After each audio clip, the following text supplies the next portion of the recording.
But you shouldn't complain because they've done some extreme racial justice here in the meantime. You know what I'm saying? You ain't black. And you ain't black. What you said about people in the hood and how they feel. The problem is that there's no connection between the two. Meaning what reality or facts are on a more wide scale span on America People in the hood than the live in people a in the fantasy. hood. Exactly. Because again, it's lack of knowledge, and that's what it is. It's lack of knowledge, and that brings the idiocy that we just saw. You got it. But people that are actually smart, right? Regardless of skin color, Like understand, thank you. Understand that we have bigger problems such as Much bigger. things like systematic racism, right? And that we are all subjugated towards oppression, right? And we're talking about a scientific dictatorship, and we have a clip right here of a woman, a mother that understands it. Yes. Yeah, I believe the term I've heard that I appreciate the most This is is oppression, medical tyranny. But Medical tyranny, Medical 110%. That is the term. and I don't know how you can respond to this with anything other than a broken heart. Here we go. Not March 2020 anymore. We have 3 vaccines. Every adult in the state of Georgia that wants that vaccine is eligible to get it right now. And every one of us knows that young children are not affected by this virus. Facts. This is at the Gwinnett school board meeting, and she's advocating to take off the mask in Georgia off the children. They're not. And that's a blessing. But as the adults, what have we done with that blessing? We've shoved it to the side and we've said, we don't care. You're still going to wear a mask on your face every day, 5- and 6-year-olds. You still can't play together on the playground like normal children, 7- and 8-year-olds. We don't care. We're still going to force you to carry a burden that was never yours to carry. Shame on us. It's April 15th, 2021, and it's time. Take these masks off of my child. Dude, You can feel the frustration. That's beast mode right there. You can feel the frustration. Yeah. You can feel the frustration because I don't have children. I don't. But the way that society is, you sure about that, brother? there might be some. Hey, A couple kicks. I was raised. I know, little kicks running around kicking stuff. Little kicks kicking stuff. They just walking around kicking stuff. Kicking rocks, actually. Kicking rocks, kicking balls, kicking everything. Soccer balls, basketballs. But no, I don't have children. But if I did, or if I was going to, I would be, because again, I was raised to not have kids under wedlock, by the way. So thank you very much. Yeah, rock on. Same here. But it is very daunting to have children in this day and age. Yeah. The things that they have to go through. Now, I have a niece and nephew, and they're homeschooled right now because of what's going on. But to see her frustration and to know that we're living in a society where you have to possibly think about possibly homeschooling your child. You might have to downsize your own living. You might have to, instead of 2 cars, have 1 car. Or if you have 2 stories, might have 1 story, so that you can actually have a actual foundation for your kids to be healthy, 1, socialize, 2, and get a proper education without the government intervening. Dude, we had to take our kids out of the public school I went to. I moved into a neighborhood so that I could send my kids to the great elementary school and junior high school that I went to and that my mother taught at.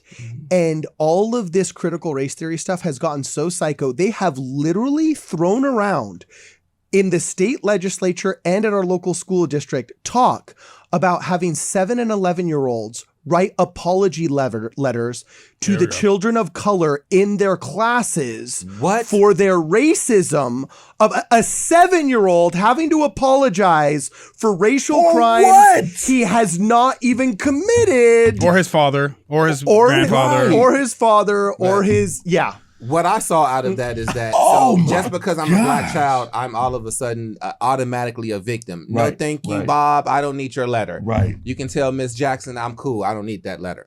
Sorry, Miss Jackson. You know? I am for real. But never I wanted to touch we on this only really do fast, West right? Coast rap here. I'm sorry. But that's Atlanta, and we speaking of Georgia, so that was on point, actually.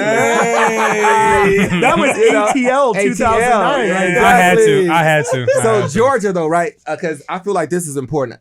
That's another notion of how it starts in the home. I feel like the family is the best first teaching. So we can't just throw our children out into the world, out into schools, and just think that they're going to get the best education. Not anymore. It starts in the home. So I feel that if the parents were to teach these kids or teach their kids what they know about the coronavirus and how safety matters and the science that makes sense no matter what Dr. Fauci says, then I feel like these kids wouldn't be affected. But like sheeple, these parents are just sending their kids to school with the mask on. Well, and the sad part is they are allowing these kids to be part of world's largest medical experiment. Oh, I mean, on. This meme right here sad. literally blows my mind. I love this. When you put what we're doing with mask mandates into the context of automotive repair, it makes no sense. There's imagine if literally a mechanic came to you and said, there's a 99% chance your engine will be fine, but we recommend you put in some experimental oil. They just might ruin the engine. Yeah. Well, and by the way, you can't drive it for 2 weeks after we've repaired it. Right. Yeah, sorry about that. I just saw a real life About that. example of that. I was walking on Colorado Street in Pasadena, and on the corner,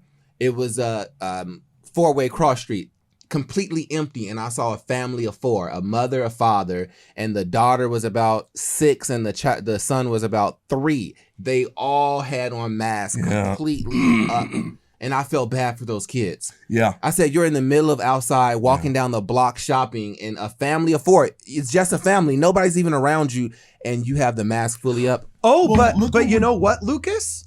But you want to know what, Lucas? Because that may not make sense But to you. that's indicative of the household that they're being raised in. Oh, yeah, Because yeah. that doesn't even make sense. But you shouldn't complain because they've done some extreme racial justice here in the meantime. You know what I'm saying? Because, we may be muzzling an entire nation, but look, they did get rid of the Indian squaw in Land of Lakes butter. Which is necessary, apparently. So, yeah. Technically, the Native American. Yeah. Yes, Yeah. the Native American Native squaw. American Good job, guys. God. Yeah. Good job. Good job, guys. Now mask up. Go Which- out. Man.